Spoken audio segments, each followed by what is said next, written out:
Good evening to all of you. I hope now everybody has joined. Okay, it was as usual. The day is always as usual, but it is always different, in fact. Although it is usual, but it is always different. You cannot say that the yesterday was similar than today. क्या मजा आ गया भाई? दीक्षांत, क्या हुआ आज की कुछ खास स्टोरी शेयर करो भाई. हैं? बता. सर कुछ नहीं, बस क्वेश्चन निकल गए 2-3। अच्छा. क्वेश्चन निकल जाने पे मजा आ गया है. Yes sir. मतलब कि क्या ये बहुत फॉर्चुनेट फिनोमेना थी क्या? क्वेश्चन तो डेली निकलते. सर वो अलग लेवल वाले थे जो निकले। अरे ग्रेट, अच्छी बात है, फिर मेरे से भी शेयर कर.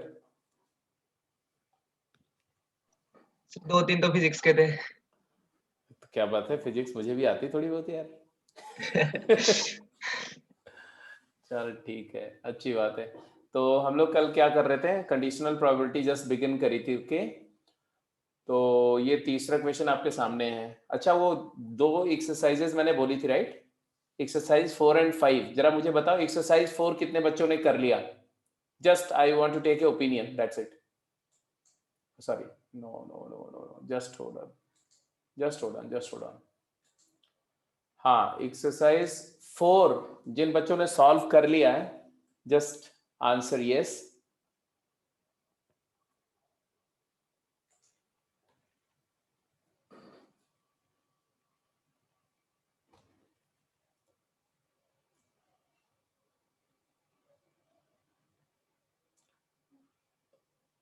ये नो वाले बच्चों की तादाद अच्छी नहीं होती जा रही है, ऐसा नहीं होना चाहिए बेटा. ठीक है, कुछ लोग अभी कर रहे हैं, कुछ लोग सीधे सीधे नो में है. क्यों भाई? मैंने बोला था कल की क्लास के बाद कि एक्सरसाइज, वैसे तो एक्सरसाइज 4 तो मैं उसके पहले वाली आपकी जो फ्राइडे की क्लास में ही मैंने बोल दिया था कि कर जाना है, और कल की क्लास के बाद मैंने बोला 5 भी हो जानी चाहिए, और अभी आप लोग नो में हो तो ये अच्छी बात नहीं है. Anyway,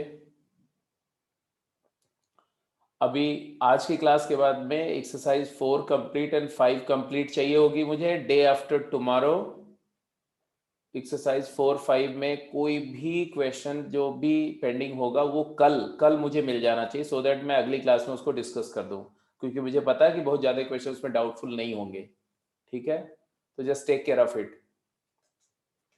let's go ahead with the problems. Question बोल रहा है, in shuffling a pack of cards one card is accidentally dropped.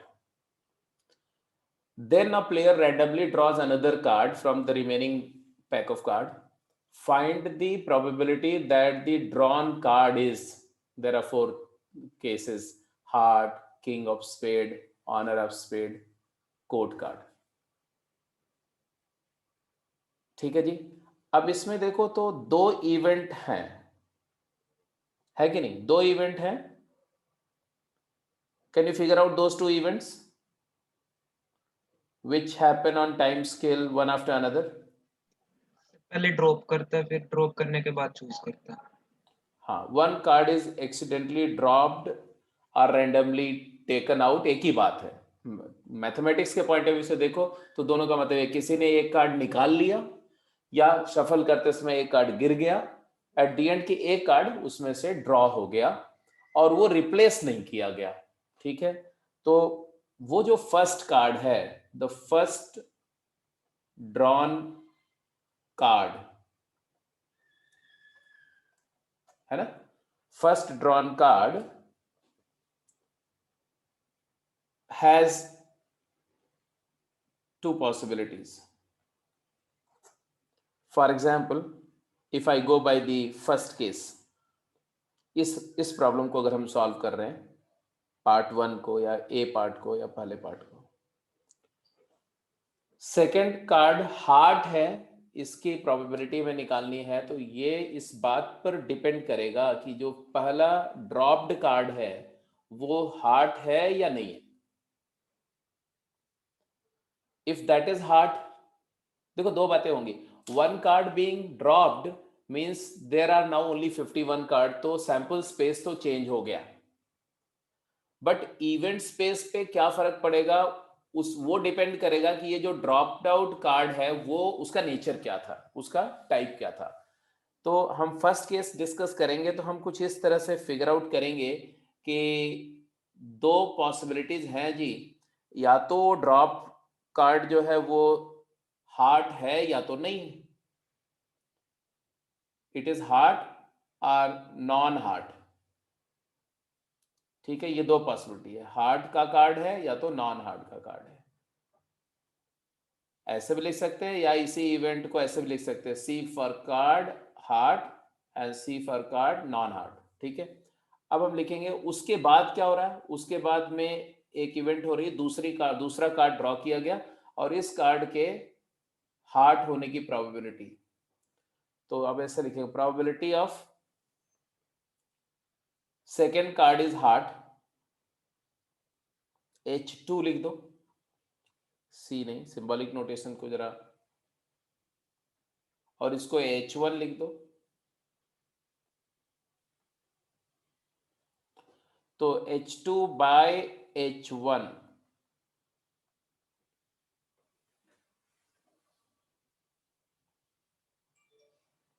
ठीक है जी। What is property H2 by H1, what is the chances that the second is hard given that the first drawn को H1 के बजाय हम लिख देंगे first card is dropped ना, इसको हम लिख देंगे D। तो इट इज इक्वल टू क्या लिखे हम, it is equal to probability that the dropped card is, ये D की दो पॉसिबिलिटी है ना, D के लिए या तो H1 होगा या तो H1 बार होगा, प्रोबेबिलिटी दैट, बोलो, H1 इंटरसेक्शन H2 और H1 bar intersection H2, and therefore it is equal to probability of H1 into probability of H2 knowing that H1 has happened plus probability of H1 bar into probability of H2 knowing that H1 bar has happened। अब इसको लिखो, हाँ जी बोलो, what is the probability that the first card is heart, मतलब dropped card is heart, तो heart के कितने card थे 13 और टोटल कितने थे 52, and if it is known that the first card which was accidentally dropped was heart card, then what is the probability that the second is also heart, so now left out card is, left out card जहां से draw हो रहा है वो केवल 51 है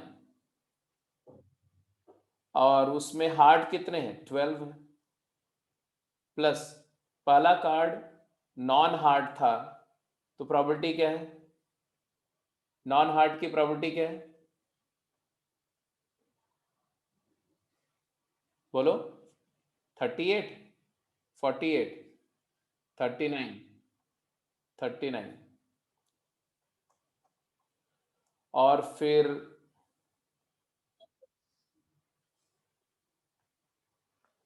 39/52 multiplied by, non heart अगर draw हुआ तो हार्ट कितने हैं 13/51, and therefore you get the answer. आ गया आंसर,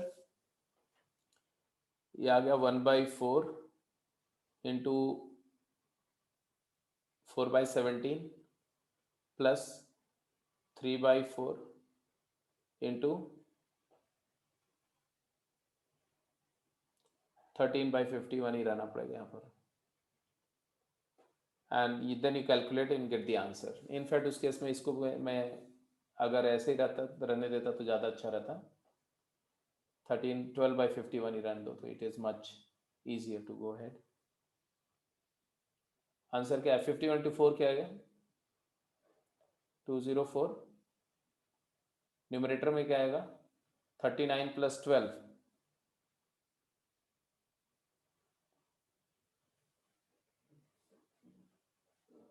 तो दिस इज द प्रोबेबिलिटी। सब बच्चों को समझ में आ गया बेटा, नहीं आया तो आप अपने डाउट को बोलो, मैं एक्सप्लेन करता हूँ।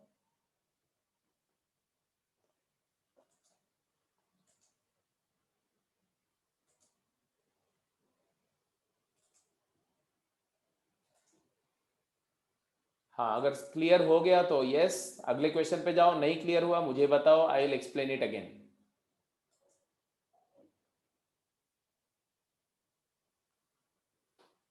एग्जैक्टली इसी तरह से बेटा सेकंड भी करेंगे आप। सेकंड इवेंट जो है किंग ऑफ स्पेड है। अब सेकंड ड्रॉल किंग ऑफ स्पेड हो, उसकी प्रोबेबिलिटी निकालने के लिए आपको क्या करना पड़ेगा कि जो ड्रॉप्ड वाला कार्ड है अगर वो किंग ऑफ स्पेड हुआ तो प्रोबेबिलिटी अलग होगी, और नॉन किंग ऑफ स्पेड हुआ तो प्रोबेबिलिटी अलग होगी। ठीक है, तो उसी तरह से दो केस वहां भी ले लेंगे।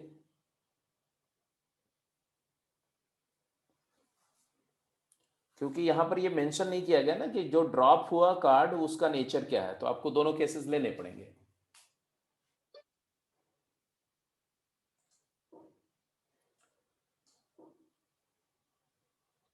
अभी भी देखो सिर्फ 27 रिस्पॉन्सेज आ रहे हैं, तुम लोग को यस और नो बोलने में भी अगर तकलीफ होती है तो ये तो बहुत अच्छी बात नहीं है।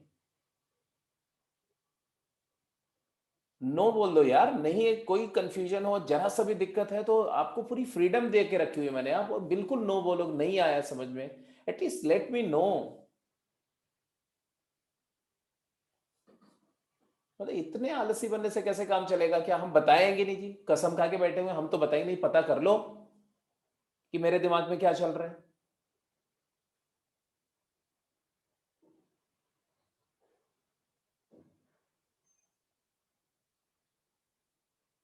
देखो एक बात आप लोग समझ लो कि आपके लिए every day counts, you are in reverse counting phase पे हो, आप इस बात को समझो।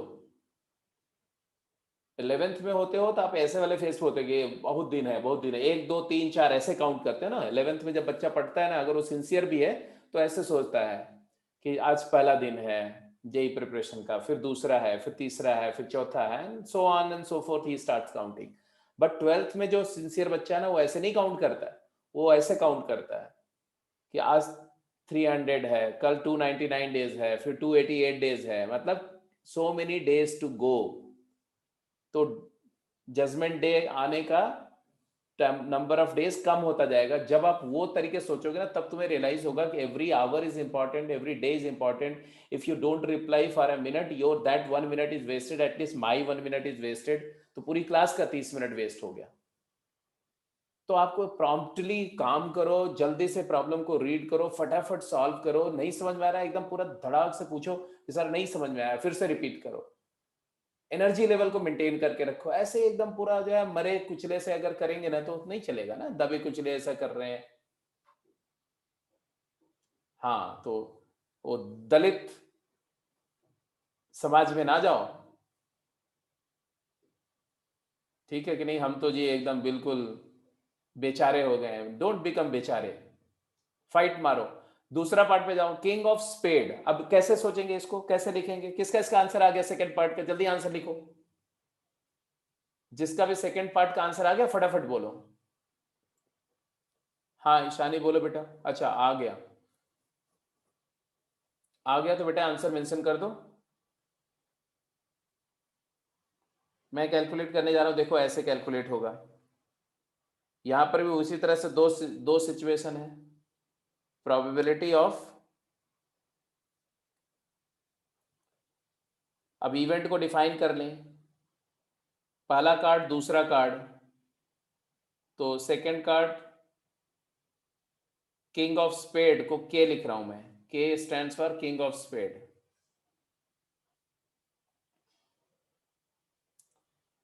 K2, second card is king of spade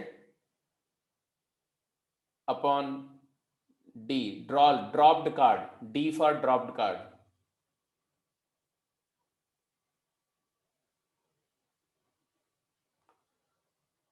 It is equal to probability of dropped card के बारे में हम क्या बोल रहे हैं, या तो किंग ऑफ स्पेड है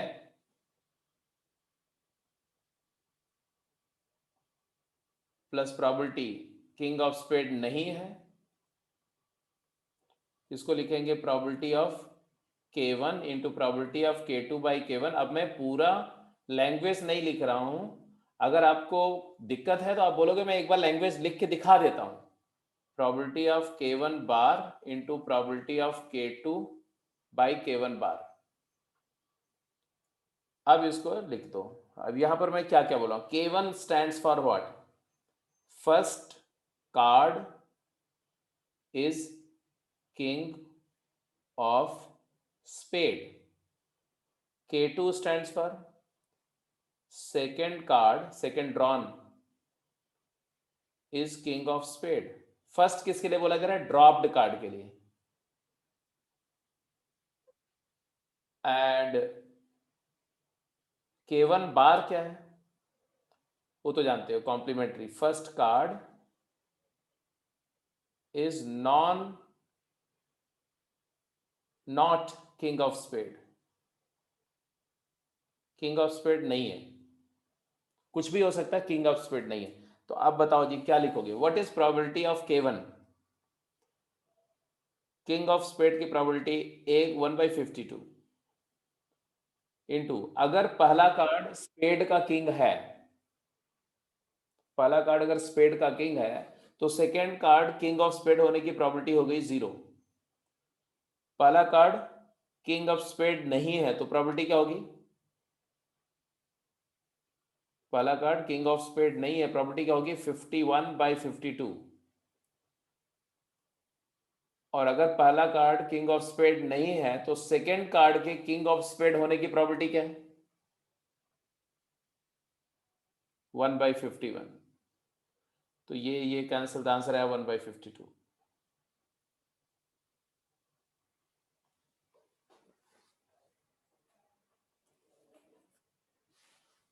राइट जी। तो first is okay, second is okay, third and fourth हो जाएगा? जल्दी बताओ।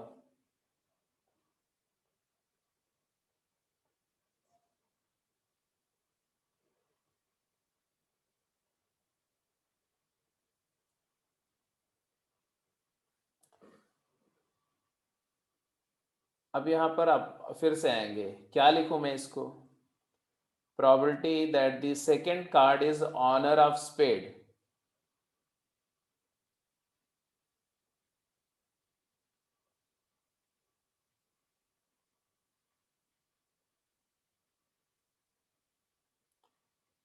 by first card, ये क्या आएगा? it is equal to probability first card is honor of spade into probability second card is honor of spade, knowing that the first is honor of spade, plus probability first card is not an honor of spade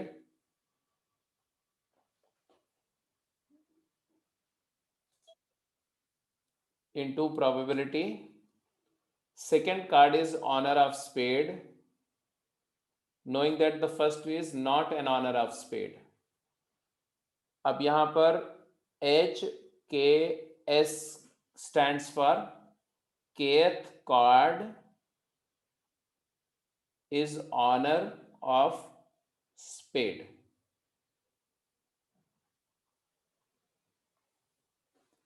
तो ये पहला spade का honour card है, दूसरा spade का honour card है, ऐसे है, ठीक है।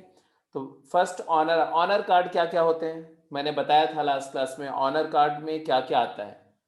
किंग, क्वीन, जैक, एस, ये 4 ऑनर कार्ड होते हैं।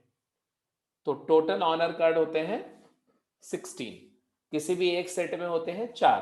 तो ऑनर ऑफ स्पेड आने की प्रोबेबिलिटी क्या है? तो 4 फेवरेबल है और 52 टोटल है, इनटू अगर पहला कार्ड ऑनर जो ड्रॉप्ड कार्ड है वो स्पेड का ऑनर कार्ड है तो 3 ही ऑनर कार्ड बचे आउट ऑफ 51 प्लस स्पेड के ऑनर कार्ड की बात हो रही, ठीक है। ऐसे यहां पर क्या हुआ? 4/52 के बजाय अब ये हो जाएगा तुम्हारा कितना? 48/52 इंटू 4/51।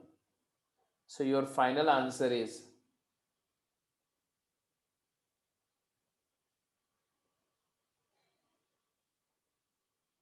12/13, 1/13।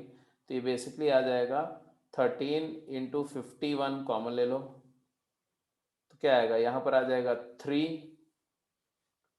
और यहाँ आ जाएगा 41 48, 48 प्लस 51 तो 1/13 आ गया। नेक्स्ट क्वेश्चन पे, ये भी हो गया, ये भी हो गया, ये भी हो गया, तब ये भी ऐसे ही हो जाएगा। मैं इसको अब लीव कर रहा हूँ क्योंकि कोड कार्ड ऑनर कार्ड एक ही तरह से जाएगा ना। कोड कार्ड में क्या हो जाएगा, सिर्फ ए हट जाएगा, बस ये 3 रहेंगे और ये 3 के 4 रहेंगे, मतलब 3 3 3 3, तो 12 कार्ड होंगे ऐसा। तो you'll be able to do it, I think. Can I move to the next question?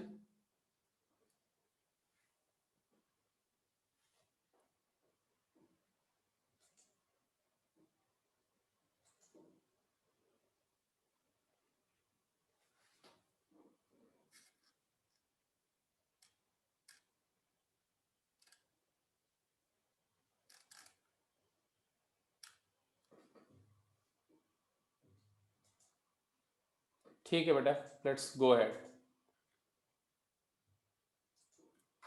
अगला क्वेश्चन करो। ये कौन सा प्रॉपर्टी का थ्योरम यूज हो रहा है? Theorem of total property.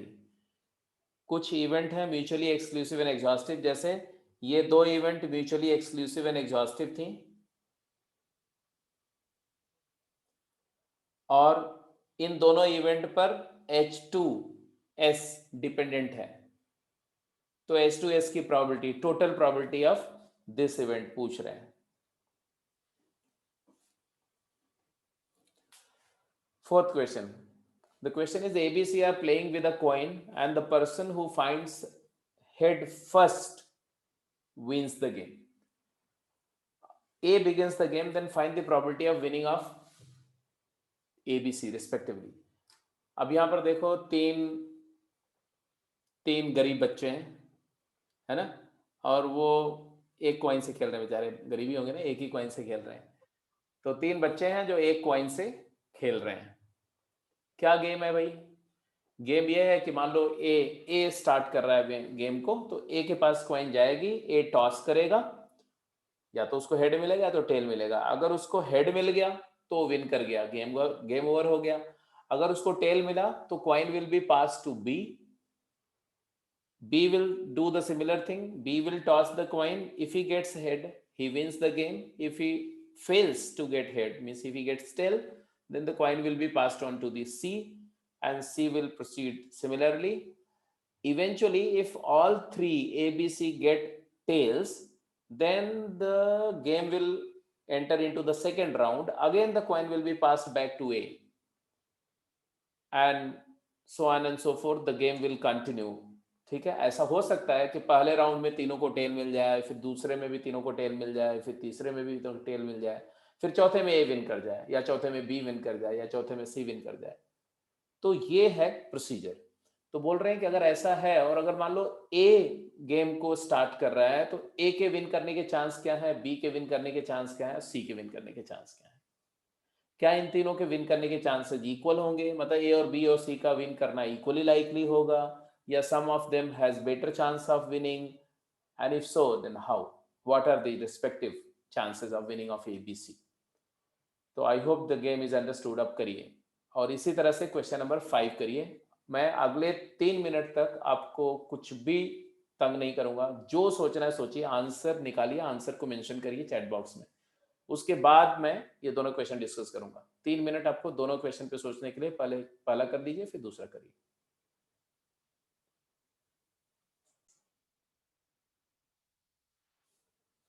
Fourth question हो गया? किसी का आंसर आया क्वेश्चन नंबर 4 का?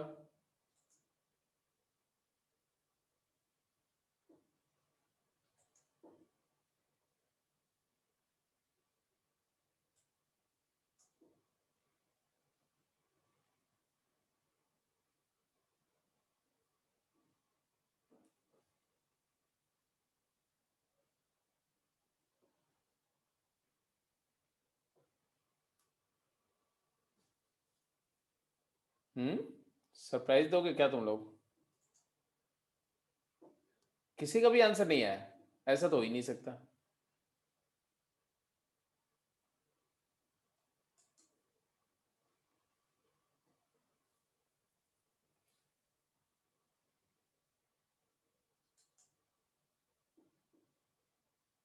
क्या प्रॉब्लम है बताओ मुझको, किस वजह से नहीं आ रहा है? सर ये शुरू करना ही नहीं समझ आ रहा। ओए है,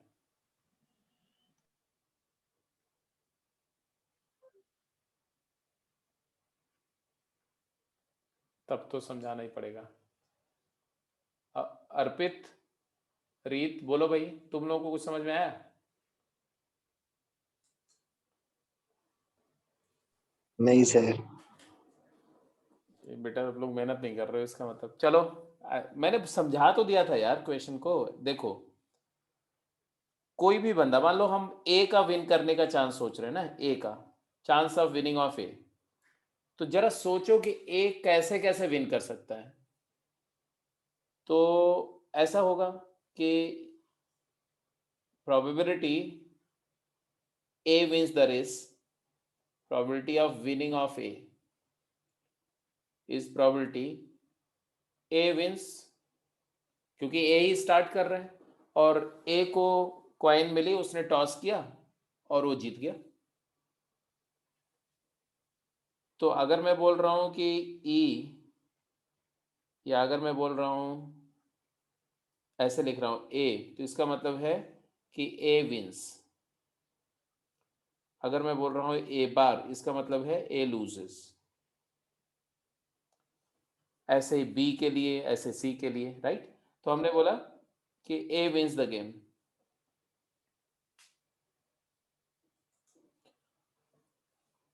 और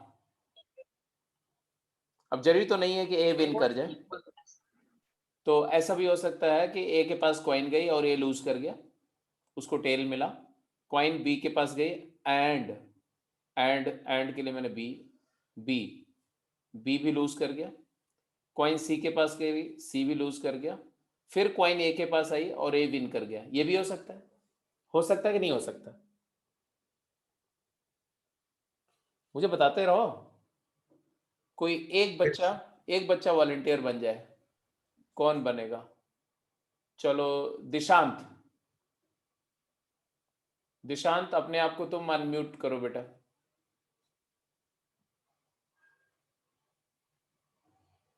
दिशांत, क्या हुआ, वो ज्वाइन ही नहीं कर पाया क्या? 4 बार तो मीटिंग से बाहर गया। ओके, मेघना, मेघना, कैन यू अनम्यूट योरसेल्फ?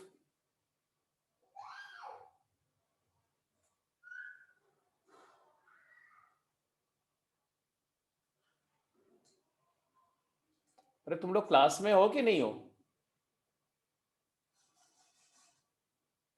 तो तो बोलो, अनम्यूट करना है तो अनम्यूट करो, नहीं कर सकते हो तो बताओ क्या इश्यू है।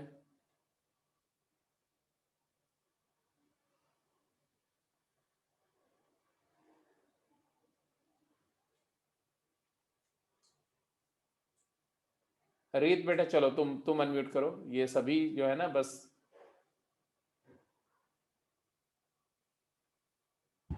Yes sir. चलो ओके। हाँ, तो हमने बोला कि ये दो बात समझ में आई कि या either A wins or A loses, B loses, C loses, then again A wins. What else can happen? Is it necessary that A wins in the second round? No sir. No. So there is another possibility. A loses, B loses, C loses, again A loses, B loses, C loses, and A wins. And I hope this can go on and on and on. क्योंकि chances तो इस बात के भी हैं कि 1 million round में ये तीनों लूज करते रहें और उसके बाद में फिर 1 मिलियन प्लस 1th राउंड में ए विन कर जाए, and this 1 million can go to infinity as well. तो अब दूसरी बात, दूसरा क्वेश्चन मेरा ये है कि ये इवेंट है और ये इवेंट है, क्या ये दोनों एक साथ हो सकती हैं? No sir.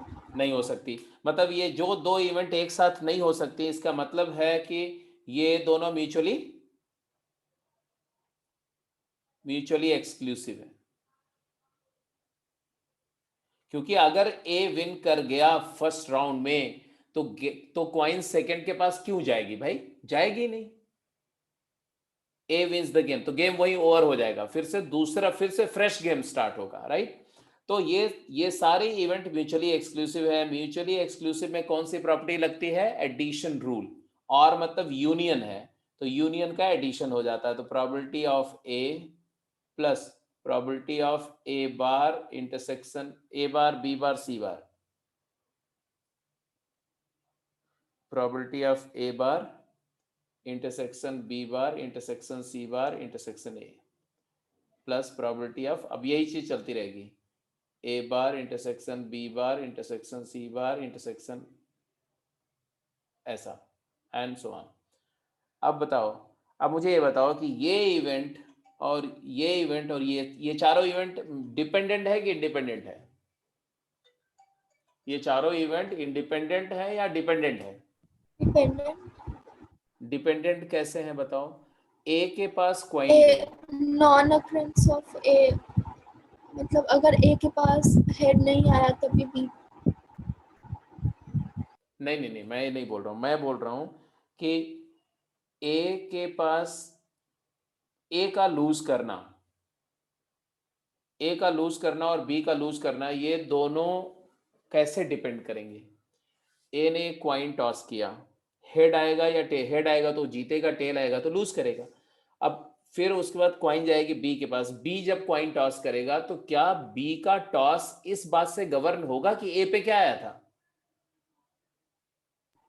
No sir. भाई नहीं होगा ना भाई। जैसे मान लो तुमने कॉइन को टॉस किया, हेड आया तो तुम जीत जाओगे, टेल आया तो तुम कॉइन मेरे को दोगे। अब जब मैं टॉस कर रहा हूँगा तो दो ही ऑप्शन है, या तो हेड आएगा तो टेल आएगा। तो मेरे कॉइन पर हेड आएगा या टेल आएगा, क्या ये इस बात से गवर्न होगा कि तुम्हारे कॉइन पे क्या आया था? नहीं गवर्न होगा। इसका मतलब है कि ये जो इवेंट्स हैं म्यूचुअली इंडिपेंडेंट है। इंडिपेंडेंट है तो प्रोडक्ट रूल लग जाएगा, probability of A plus probability of A bar into probability of B bar into probability of C bar into probability of A, and ऐसे चलता रहेगा। अब ये जो प्रोबेबिलिटी है, इस प्रोबेबिलिटी को अगर मैं k मान लूं, k नंबर को, इस नंबर को k मान लूं, प्रोडक्ट ऑफ दीज थ्री, तो ये एक्चुअली अगली बार आएगा k square into probability of A, फिर अगला आएगा k cube into probability of A, और this will go on and on and on. Agreed? बोलो हाँ या ना। Yes sir. अब किसी भी टॉस में प्रोबेबिलिटी ऑफ ए क्या है? तो प्रोबेबिलिटी ऑफ ए किसी स्पेसिफिक टॉस में क्या है? हाफ। और प्रोबेबिलिटी ऑफ ए बार भी क्या है? हाफ। ऐसे प्रोबेबिलिटी ऑफ बी भी क्या है? हाफ। बी बार भी क्या है? हाफ। तो अब आप लिखते जाओ, क्या लिखोगे? बोलो इट इज हाफ प्लस ये क्या हो गया 1/8 into half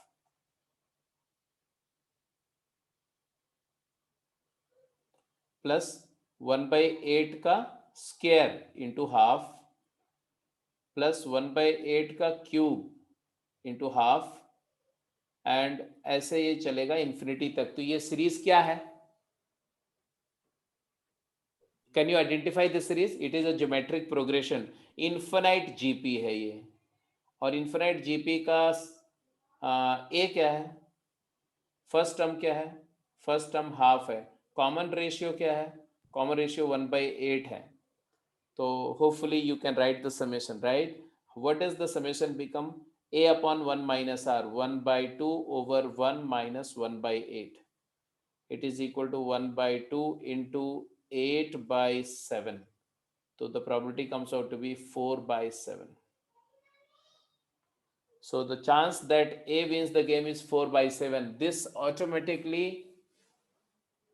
tells you that the winning of ABC can never be equally likely. A का चांस 4/7 हो गया, तो B और C का इक्वल भी आ जाए तो 3/7 means A has fairly better chance than winning of B and C। And ऐसे probability of winning of B लिख के बताओ। अगर आपने विनिंग ऑफ B लिख लिया अपने आप, तो मैं समझूंगा कि आपको समझ में आ गई बात। बी कैसे कैसे, बी की विन को जरा क्लासिफाई करो, कैटेगराइज करो कि बी कैसे कैसे विन कर सकता है। जल्दी बोलो।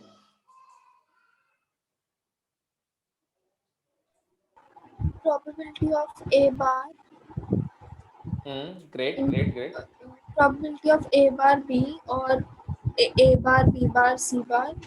Correct probability of A bar B or A bar B bar C bar A bar then B or A bar B bar C bar A bar then again B bar C bar A bar then B।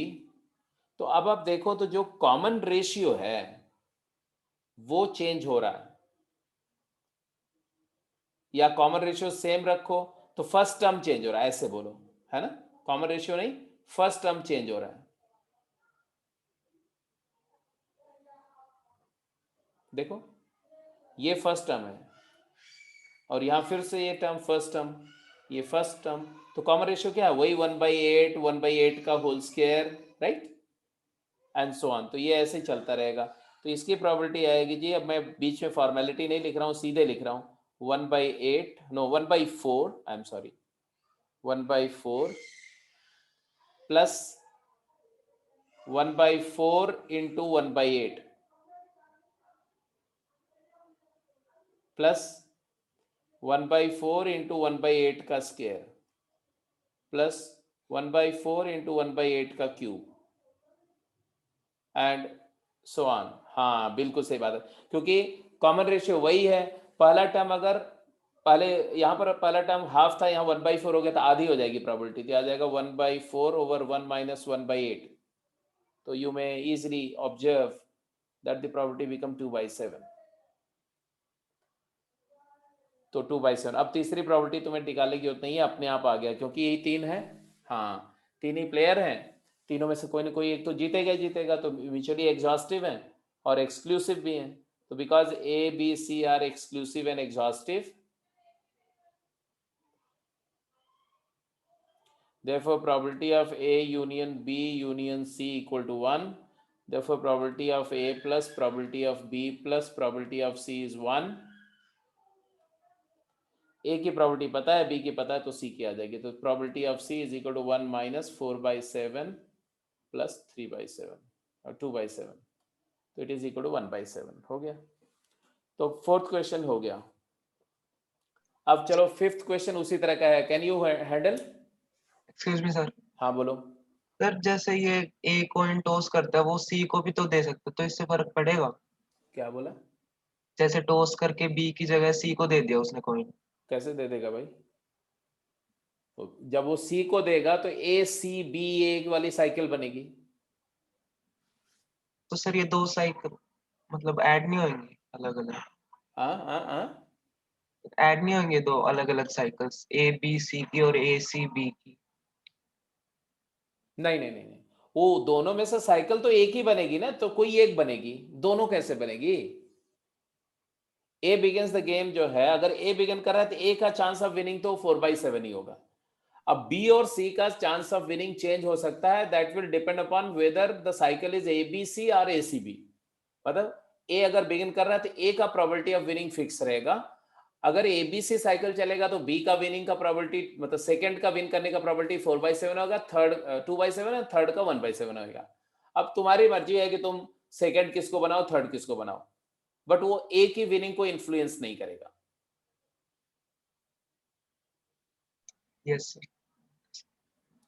Question number 5,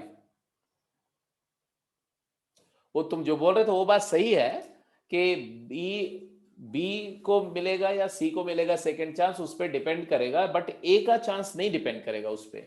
B और सी के chances depend करेंगे इस बात के पर कि कौन सा साइकिल फॉलो हो रहा है, कौन सा पैटर्न फॉलो हो रहा है। पांचवा क्वेश्चन चलो करके बताओ, अपने आप करो, अब तो समझ में आ गया। A and B are playing with a pair of dice, one after another. A finds 5 before B finds 7, B finds 10. Then A wins.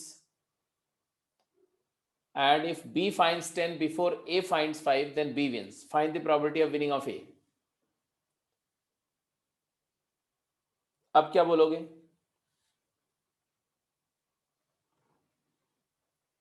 in any toss,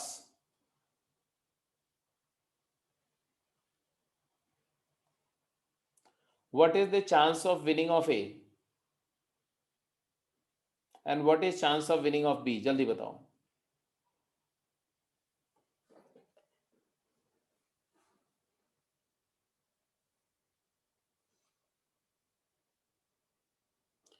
दो डाइस है, दोनों डाइस को पहले ए थ्रो करेगा और अगर उसको 5 मिल गया, 5 मिल गया मतलब व्हाट?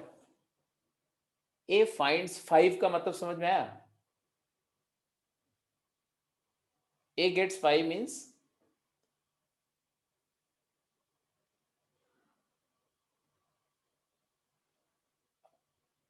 या summation 5, very very accurate. Because अगर ए गेट्स 5 में कोई एक पर 5 आना या एटलीस्ट 1 पर 5 आना बोलोगे तो बी वाले को डिफाइन नहीं कर पाओगे. बी फाइंड्स 10 बोल रहे हैं तो समेशन की बात हो रही है. ए फाइंड्स 5 का मतलब है ए का दोनों डाइसेस का नंबर का सम 5 आ रहा है तो ए विन करेगा. मतलब ए का विन करने का चांस क्या है? तो 1 4 4 1 2 3 3 2. These are the possibilities for winning of A. तो 4 फेवरेबल केसेस हैं. टोटल कितने केसेस हैं? 36 में, क्योंकि दो डाइस में 36 तो 4/36 मतलब 1/9. ए का विन करने का चांस किसी भी टॉस में 1/9 है और ए का लूज करने का चांस क्या है? 8/9 है. ऐसे बी का विन करने का चांस क्या है? बी के विन करने का चांस के लिए क्या करेंगे? B finds 10. 10 आने की पॉसिबिलिटी कब कब होगी भाई? 1 के साथ आएगा नहीं, 2 के साथ आएगा नहीं, 3 के साथ आएगा नहीं, 4 के साथ आएगा. 4 6 6 4 एंड 5 5. 3/5. 3/5 क्या बता रहे हो बेटा? Final answer? Okay okay. probability of winning of B is 3/36 means 1/12 and probability that B loses in a particular toss is 11/12. And now we are going to define the total probability of winning of A. Total probability of winning of A कि A पहले round में जीत जाए या दूसरे में या तीसरे में, तो आप ऐसे लिखेंगे probability of A wins in the first round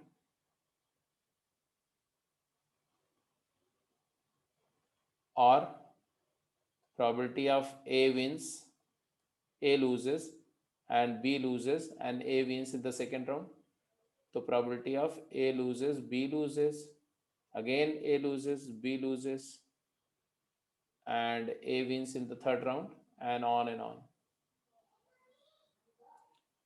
तो आ जाएगा probability A क्या हो गया? 1/9 प्लस A का लूज करना, B का लूज करना, तो 1/9 मतलब 8/9 इंटू 11/12 टाइम्स 1/9 प्लस 8/9 11/12 8/9 11/12 का होल स्क्वायर, तो 8/9 इंटू 11/12 का होल स्क्वायर 1/9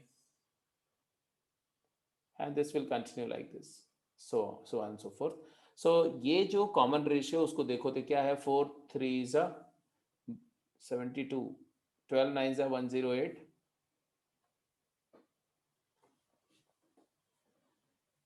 तो ठीक तो है. यहाँ 2 आएगा. 22 बाय ये कितना है?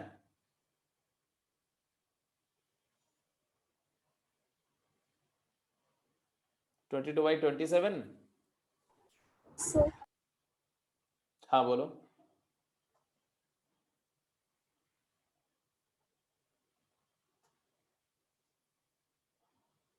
हाँ तो फाइनल प्रॉपर्टी क्या गई बेटा बता दो.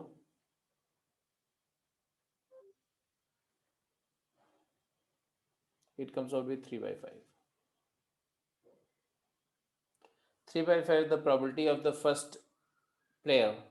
Then probability of winning of B जो है इसको हम ऐसे A नहीं लिखना चाहिए क्योंकि A हम इधर दूसरा सिंबल यूज करें. यहाँ पर winning of A लिखो. probability of winning of B हो जाएगा 2/5 क्योंकि A and B are only 2 players.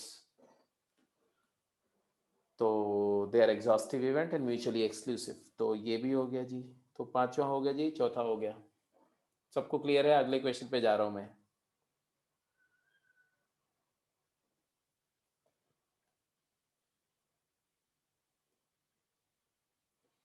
हाँ जी, जल्दी आंसर करिए।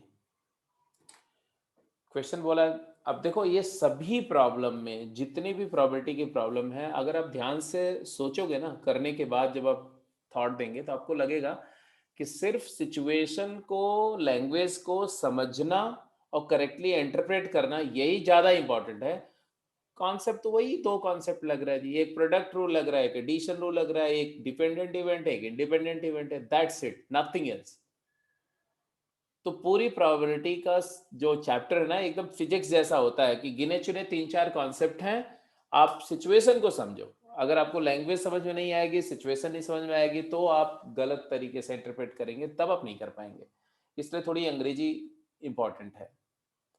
Language of the problem, then maths of the problem. छठा क्या है? Exactly one of the 7 keys in a key ring can open the door. मतलब ये है कि in one fine day or one fine evening, you have the keyring of your house with you. It has 7 keys, and out of those 7 keys, only one key is there which can open the main door of your house. And suppose you happen to be at your back to your home, and the house is closed, the door is closed, your parents and other peoples have gone somewhere outside, and definitely if there is suppose there is a power cut, तुम्हें कुछ device नहीं तुम्हारे पास में देखने का, तो आप क्या करोगे? लॉक को पकड़ के और डोर को ट्राई करोगे ना, कि आप एक एक की से ट्राई करोगे। तो if you try the keys one after another, एक की ट्राई करोगे, अगर उससे नहीं खुला तो उसको बगल करके उसको है होल्ड करके रखो, फिर दूसरी ट्राई करोगे, फिर तीसरी ट्राई करोगे, ऐसे आओ फिर खोलोगे। तो what are the chances that the door is opened, right? In first attempt or second attempt or third attempt or fourth or fifth or at least 2 attempt to open the door, you will take at least 2 attempt to open the door, you will take at least 3 attempt, yeah, the door will be opened up to 4th attempt. These are the various possibilities, और हमें इन possibilities का probability बताना है। अच्छा, पहले एक मेरा एक क्वेश्चन है कि क्वेश्चन समझ में आ गया? कितने लोगों को ये प्रॉब्लम समझ में आ गई?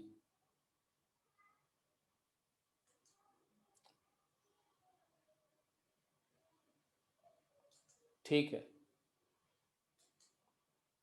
अगर प्रॉब्लम समझ में आ गई, मतलब है कि प्रॉब्लम का जो कॉन्सेप्ट है वो तुम्हें समझ में आ गया। ओके, तो अब मुझे एक क्वेश्चन का आंसर दो। मतलब कि आप बोल रहे हो कि प्रॉब्लम का कॉन्सेप्ट जो है, प्रॉब्लम समझ में आने का मतलब है कॉन्सेप्ट समझ में आ गया, ठीक है।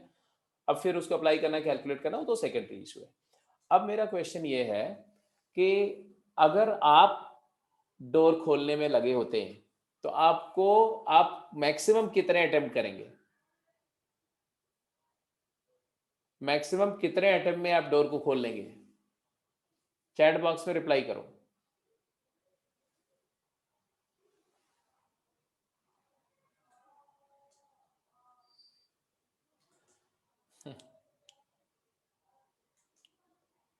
चलो, अच्छी बात है। इसका हाँ, मैक्सिमम 7। हो सकता है कि आप 7 से कम में भी खोल लो, हो सकता है पहले अटेम्प्ट में ही खोल लो। Minimum 1 and maximum 7, that's very true, that's very true. मतलब प्रॉब्लम आपको काफी हद तक समझ में आ गई, गुड। तो अच्छा, एक और क्वेश्चन, अभी अगला क्वेश्चन जो है ये इंटरेस्टिंग है। डोर, पहले अटेम्प्ट में डोर के खुलने की प्रोबेबिलिटी और दूसरे अटेम्प्ट में डोर के खुलने की प्रोबेबिलिटी सेम होगी, ये बात सही है कि गलत?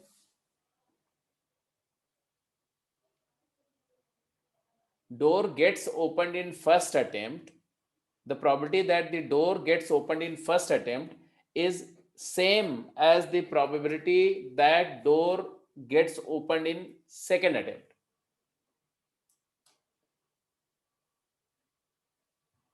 ओके, नहीं है, ऐसा सही नहीं है।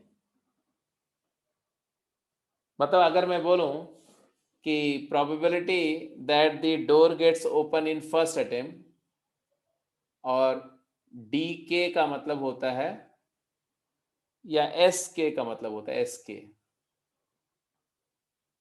SK stands for door gets opened in kth attempt, है ना? तो इसकी प्रोबेबिलिटी, इस इवेंट को SK बोल रहे हैं, तो मैं बोल रहा हूं कि probability of S1 is equal to probability of S2 is equal to probability of S3। क्या ये बात सही है? तो आपने बोला कि नहीं, आपने बोला नहीं, ऐसा नहीं हो सकता। चलो ठीक है, कोई ऐसा है जो बोलता है कि हाँ हाँ ये सही है? अच्छा, मतलब मैंने जो प्रपोजिशन दिया उसका कोई नो टेकर है? चलो कोई बात नहीं, ठीक है, चलो आंसर करो, आंसर करो, फिर अपना आंसर बताओ।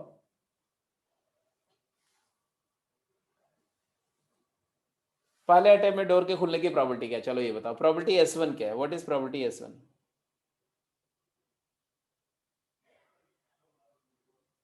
ये तो बता ही दोगे सभी लोग।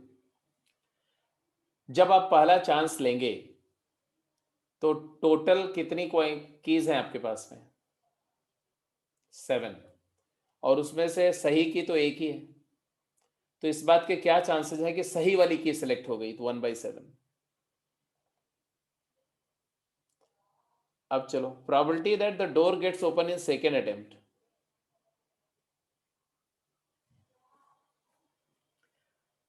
सेकेंड अटेम्प्ट में डोर ओपन होगा, इस बात की प्रोबेबिलिटी क्या होगी? क्या होगी? 1/6। ओके।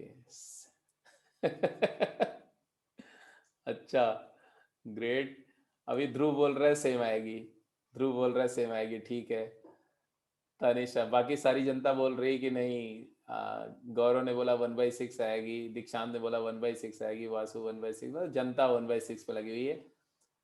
एंड एक बच्चा बोल रहा है कि नहीं सही आएगी, तनिषा ने भी बोला। शिवानी, क्या आएगी प्रॉपर्टी? Sir first. अर्पित बोल रहा है सेम सेम आएगी, ठीक है। हाँ शिवानी सर क्या बोला? सेम ही आएगी, बिकॉज अगर फर्स्ट नहीं हुई तो सेकंड तो हो ही सकती है। हो ही सकती है मतलब मतलब चांसेस है उसके कि वो करेक्ट वाली की होगी। क्यों? मतलब अगर आप पहली की ट्राई कर चुके हो तो उसको मिक्स कर दोगे? नो सर, उसको अलग रखेंगे।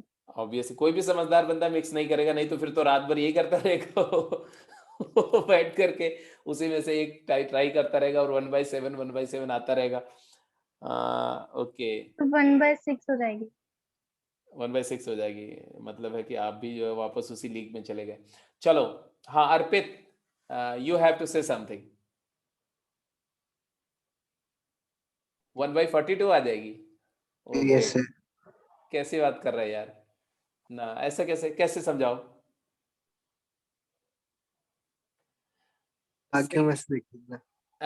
नहीं ऐसा हाँ। सोचो कि सेकेंड अटेम्प्ट में, आप बोल रहे हो सेकेंड अटेम्प्ट में खुल जाए, right? Yes sir. Second attempt होगा कब? जो फर्स्ट फेल होएगा।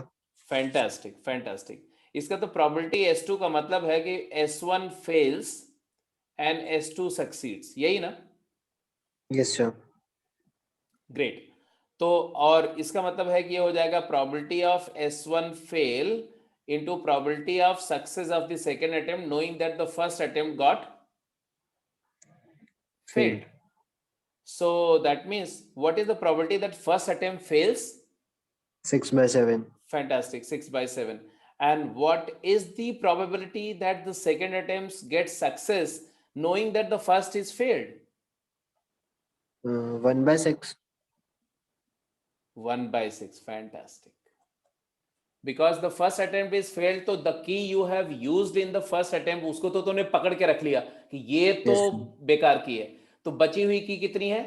6, 6. और उसमें सही कितनी है? 1.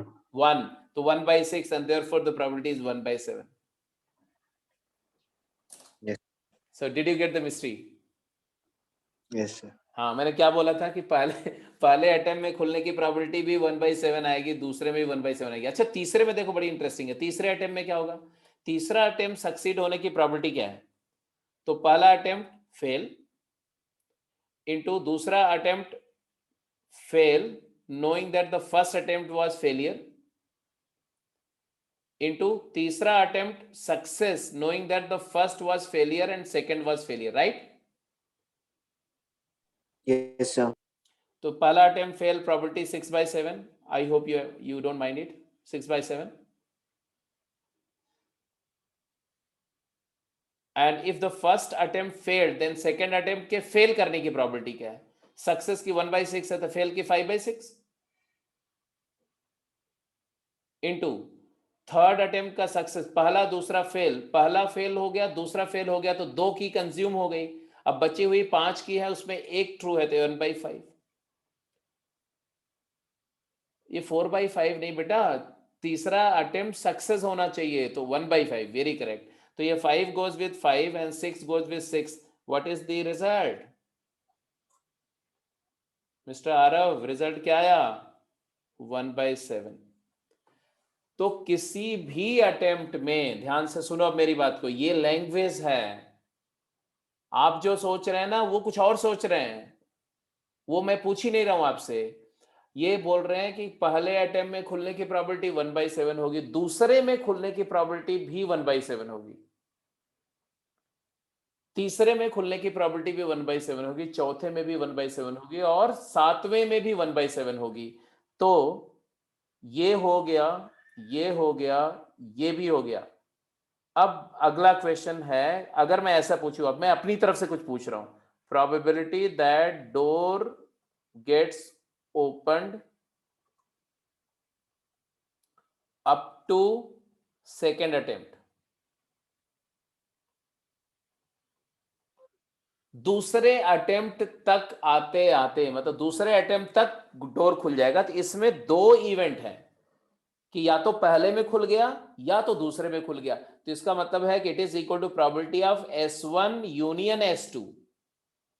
हाँ, दैट इज, और S1 और S2 दोनों म्यूचुअली इंक्लूसिव है, एक्सक्लूसिव इवेंट है। तो probability of S1 plus probability of S2 and that is equal to 1/7 plus 1/7, so it is 2/7। तो पहले अटेम्प्ट में के लिए 1/7, दूसरे अटेम्प्ट तक खुलने की प्रोबेबिलिटी है 2/7, थर्ड अटेम्प्ट तक खुलने की प्रोबेबिलिटी 3/7, 1/7 प्लस 1/7 प्लस 1/7, चौथे तक खुलने की प्रोबेबिलिटी 4/7, पांचवें तक 5/7, छठे तक 6/7 और सातवें अटेम्प्ट तक खुलने की प्रोबेबिलिटी 1। ऑब्वियसली होनी भी चाहिए, 7 से ज्यादा अटेम्प्ट कैसे होगा? बात समझ में आ गई कि नहीं आ गई? अब समझ में आई बात। इसका मतलब है कि अब मैं बेसिकली ये क्वेश्चंस करा रहा हूं और इतना डिटेल में इसलिए डिस्कस कर रहा हूं कि तुम्हें इस बात का इंपॉर्टेंस का अंदाजा होना चाहिए कि लैंग्वेज को सही तरीके से इंटरप्रेट कर पाना काफी कुछ डिसाइड करेगा। अगर आपने, जैसे मैंने बोला, 5वें अटेम्प्ट तक, till up to 5th attempt and in 5th attempt, अगर ये दोनों में कंफ्यूज हो गए, अगर मैंने पूछा आपसे कि इन 5th अटेम्प्ट और आपने समझ लिया अप टू 5th अटेम्प्ट, तो आंसर आपका गड़बड़ हो जाएगा। आप बोलोगे 5/7, एक्चुअल आंसर होगा 1/7। और अगर मैंने पूछ दिया अप टू 5th अटेम्प्ट, तुमने समझ लिया इन 5th अटेम्प्ट, तो भी इंटरप्रिटेशन में गड़बड़ हो जाएगी। तो here the language, English of the problem is going to play a tremendous role. अगर आपने अंग्रेजी को सही से हैंडल नहीं किया, ठीक है, भावनाओं को नहीं समझे, तो भावनाएं आपको समझ जाएंगी और फिर आपका बहुत नुकसान हो जाएगा। तो इसका ध्यान रखेंगे। अब चलो चौथे पार्ट को देखो। In at least 2 attempt, in at least 2 attempt, कम से कम 2 अटेम्प्ट में खुलने की प्रोबेबिलिटी क्या है? ये क्या आंसर कर रहे हो बेटा? Door is open in at least 2 attempt, मतलब कि फर्स्ट अटेम्प्ट गेट्स फेल्ड, बस। प्रोबेबिलिटी दैट डोर ओपन्स, बिल्कुल सही, इन एटलीस्ट 2 अटेम्प्ट। श्रेया ने आंसर दिया था, क्या दिया था बेटा?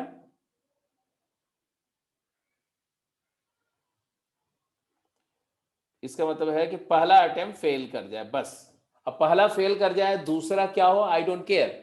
पहला फेल करने का मतलब है कि या तो दूसरे में खुलेगा, या तीसरे में, या चौथे में, या पांचवें में, छठे में, एंड सो ऑन। तो इट इज एक्चुअली 6/7। तो ये भी हो गया, this is gone, this is over, this is over, this is over in at least 3 attempt. बोलो बेटा।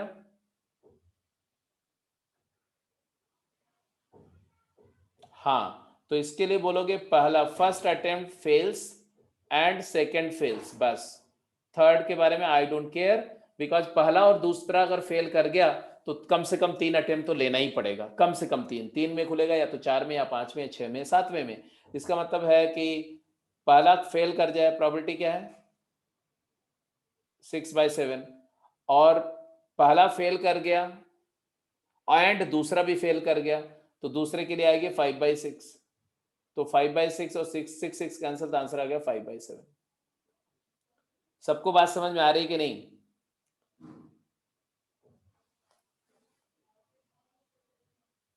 शशांक, शशांक शेखर, तुम भी कभी कभी बोल दिया करो बेटा।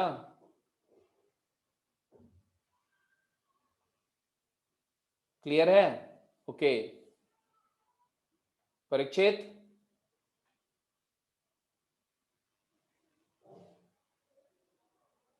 ग्रेट ग्रेट ग्रेट, ठीक है ठीक है ठीक है। चलो अब लास्ट कर दो बेटा, लास्ट। लास्ट वाला तो आप जानते ही हो ना, लास्ट वाला तो आंसर है 4/6। वेरी गुड वेरी गुड, ठीक है। तो ऐसे ही है, मतलब प्रॉब्लम्स डिफिकल्ट नहीं है, बट थोड़ा सा इंटरेस्टिंग है। मतलब आपको ना, आप डरना नहीं प्रॉब्लम से, गलतियों से भी डरना नहीं। मतलब जब तक आप गलतियां नहीं करेंगे तब तक तुम्हें रियलाइज इस बात का नहीं होगा कि लैंग्वेज में कितनी इंपॉर्टेंस होती है, लैंग्वेज को कैसे इंटरप्रेट करते हैं, कहां पर कॉमा, फुल स्टॉप, पंक्चुएशन है, उसका मीनिंग कैसे बदलता है। तो it will all you will learn by just going through these experiences, and that is only possible when you attempt many problems. जितनी प्रॉब्लम सॉल्व करो उतना अच्छा है। चलो ये क्वेश्चन, अब आपको कुछ क्वेश्चन मैं स्क्रीनशॉट शेयर करूंगा, ठीक है?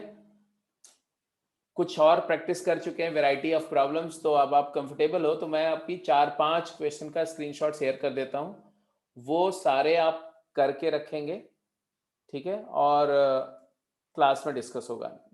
मतलब कि आप कल की डाउट क्लास में भी डिस्कस कर सकते हैं, अदरवाइज भी डिस्कस कर सकते हैं। तो स्क्रीनशॉट्स में सारे शेयर कर दे रहा हूं, ये वाला भी। और जैसे ये एक क्वेश्चन तो ये था, अच्छा क्वेश्चन है, इसको कर लेंगे। और एक क्वेश्चन ये है, इसको भी कर लेंगे।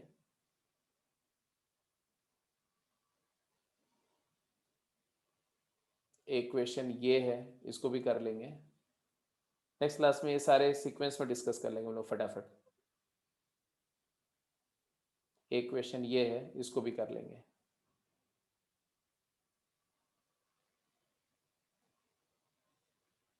एक ये क्वेश्चन है, इसको भी कर लेंगे।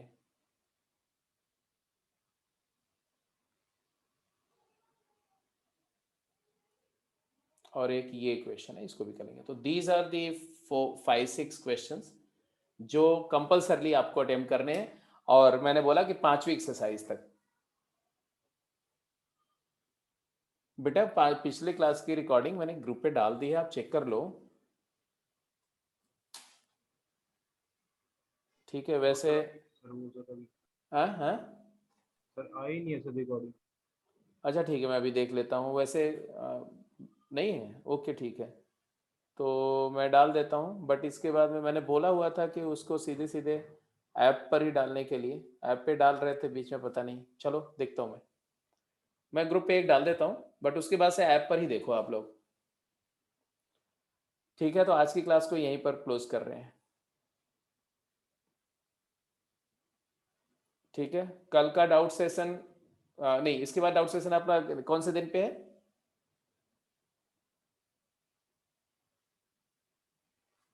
नहीं, कुछ चेंज किया था, कल ही है।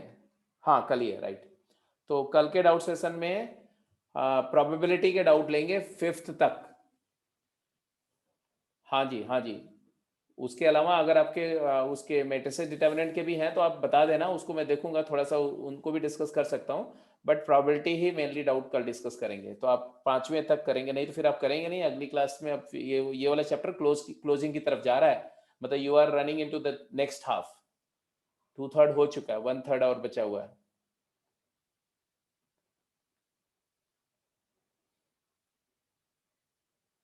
ठीक है बेटा, okay, so let me close the call. Okay, take care बेटा, गुड नाइट, बाय।